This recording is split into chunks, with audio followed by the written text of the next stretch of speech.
Hello everyone. Kurnool వాసులకి భారీ good news అనే చెప్పాలి. సో అక్కడ ఒక భారీ ప్రాజెక్ట్ అయితే రాబోతున్నట్టు తెలుస్తోంది. దాని గురించి ఒకసారి వివరాలు తెలుసుకుందాం. ప్రస్తుతం మనతో జర్నలిస్ట్ జగదేవ్ ఉన్నారు. వెల్కమ్ చెప్తాం. Hello sir. Hello Zakir. Sir ఏంటి సార్ ఆ భారీ ప్రాజెక్ట్? ఇవాళ ప్రాజెక్టులు అనేవి వస్తున్నాయి ఆంధ్రప్రదేశ్కి. చాలా వరకు ఎంఓఏలు చేసుకున్నారు. విశాఖకి గూగుల్ డేటా సెంటర్ వస్తుంది, రైడెన్ అని. అది కాక ఏఐ ఇన్స్టిట్యూట్ ఒకటి వస్తుంది. ఇకపోతే సాఫ్ట్వేర్ కంపెనీ టీసీఎస్, మహీంద్రా, ఇవన్నీ అంటే చెప్పుకుంటున్నాం. బట్ ఇవాళ నరేంద్ర మోదీ గారు ఏదైతే రాయలసీమ పర్యటనలో ఉన్నారో ఆయన కూడా ముఖ్యమంత్రి చంద్రబాబు నాయుడు గారు, ఉప ముఖ్యమంత్రి పవన్ కళ్యాణ్ గారు వెళ్ళడం, అక్కడ ప్రధానంగా కర్నూలు జిల్లాలో మన అదేది శ్రీశైలాన్ని దర్శించుకోవడం, శ్రీశైలం మల్లికార్జున స్వామిని దర్శించుకున్నాక ముగ్గురు కూడా సంప్రదాయ దుస్తుల్లో ఒక ఫోటోకు పోజ్ ఇవ్వడం. అది పిక్ ఆఫ్ ది డే. ఇవాళ ఓవరాల్గా ఇండియాలో, భారత్లో పిక్ ఆఫ్ ది డేగా అభివర్ణిస్తున్నారు దాన్ని. ముగ్గురు పంచె షర్టు వేసుకొని సాల్వాలు కప్పుకొని ఉండడం అనేది చాలా అద్భుతంగా ఉంది ఆ ఫోటో కూడా. ఇకపోతే కూటమిలో ప్రధానంగా ఆంధ్రప్రదేశ్ కూటమిలో ఉండే పవన్ కళ్యాణ్ గారు, మోదీ గారు, చంద్రబాబు నాయుడు గారు అన్నట్టు. అయితే ఇక్కడ చంద్రబాబు నాయుడు గారు మోదీ గారు మీద నిజంగా ప్రశంసల వర్షం కురిపించారని చెప్పాలి. ఎందుకంటే మోదీ గారు సుమారుగా 3 సార్లు ముఖ్యమంత్రి, తర్వాత మూడోసారి ఇప్పుడు ప్రధాని. ఈ ముఖ్యమంత్రి ప్రధాని కలిపి 25 ఏళ్ళు పూర్తి చేసుకున్నారంట. నాకు తెలిసి భారతదేశ చరిత్రలో ఇంకెవరికి ఆ ఖ్యాతి లేదు. ముఖ్యమంత్రిగా, ప్రధానిగా మూడోసారి, దట్టు కంటిన్యూస్గా. ఎంత గొప్ప విషయం. సో అదే చంద్రబాబు నాయుడు గారు మరొకసారి ప్రస్తావించి, ఇది మోదీ గారి విజయం భారత విజయం అయింది. అలా ఉండడం వల్ల 11వ స్థానంలో ఎక్కడో ఉన్న భారతదేశం ఈరోజు 4వ స్థానానికి ఎగబాకింది. అదీ కాక పెట్టుబడులు వర్షంలా కురిపిస్తున్నారు.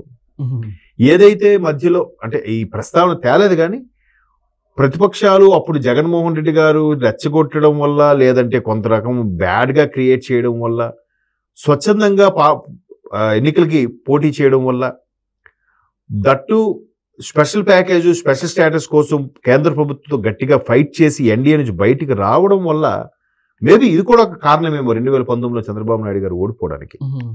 సో ఒక్కసారిగా ఎవరి చేతిలో పెట్టారో రాష్ట్రం మనం చూసాం. 19లో ఒక్కసారి 10 ఏళ్ళు వెనక్కి వెళ్ళిపోయారు.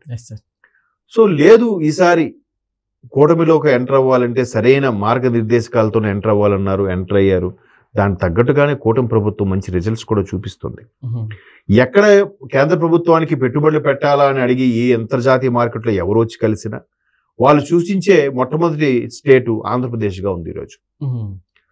సౌత్లో ఏదైనా స్టేట్ అది ఉందంటే ఆంధ్రప్రదేశ్నే సూచిస్తున్నారు కేంద్ర ప్రభుత్వం, because of Modi, because of Chandrababu Naidu గారు. సో మీరు అన్నట్టు ఈ రాయలసీమలో ఇవాళ 13,000 కోట్లు ఏదైతే ఉందో పెట్టుబడులు, చాలా ఆల్రెడీ కియా వాటితో ఎస్టాబ్లిష్ అయ్యారు ఆంధ్రప్రదేశ్ ప్రభుత్వం, అప్పుడే చంద్రబాబు నాయుడు గారి ప్రభుత్వం. ఆ కియా మీద కూడా గత ప్రభుత్వ పాలనలో ఎన్నో ఇబ్బందులు, అడ్డంకులు పెట్టారు. అయినప్పటికీ కూడా కియా వాళ్ళు పూర్తి స్థాయి మ్యానుఫ్యాక్చరింగ్ అనుకున్నారు.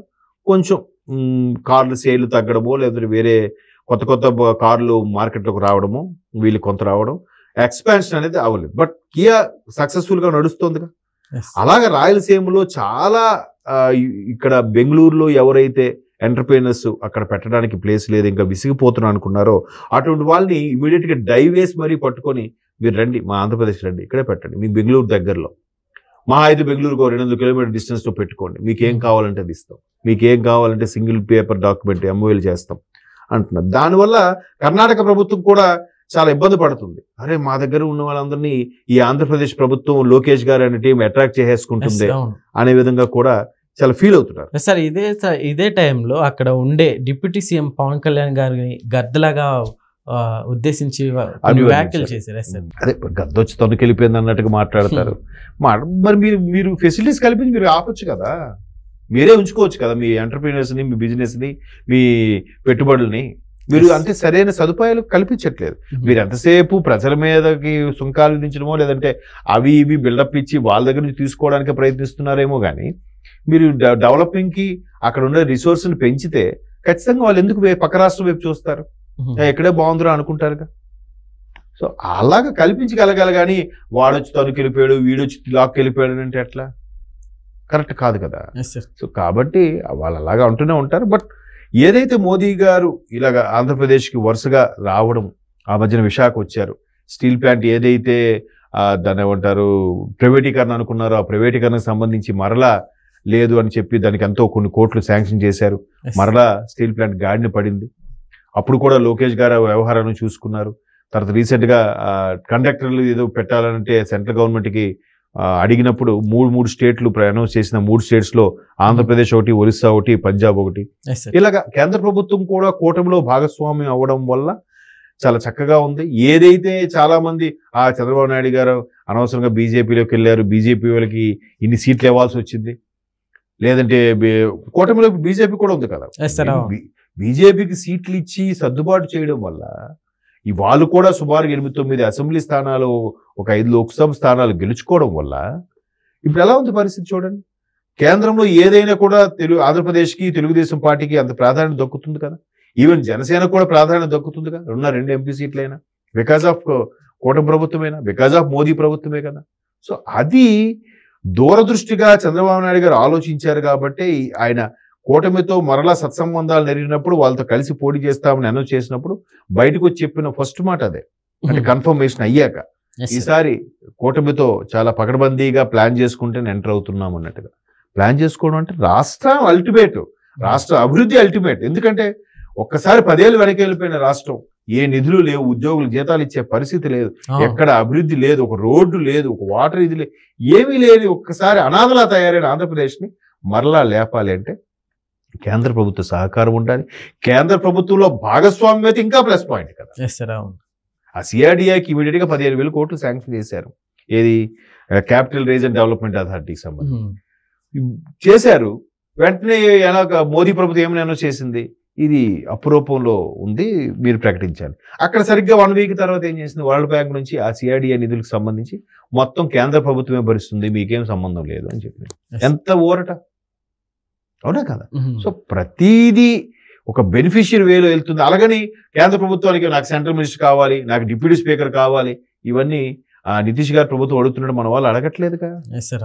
కాబట్టి చంద్రబాబు నాయుడు గారు అదే వాళ్ళ మరొకసారి ప్రస్తావించారు, మోదీ గారు లాంటి ప్రభుత్వం ఉండడం వల్ల మనం మరలా ఇక్కడ నెగ్గుకు రావడం వల్ల ఏది గత 5 ఏళ్ళలో రాష్ట్ర నాశనం అంచుల వరకు వెళ్ళి మళ్ళీ వెనక్కి తీసుకురావడం జరుగుతోంది.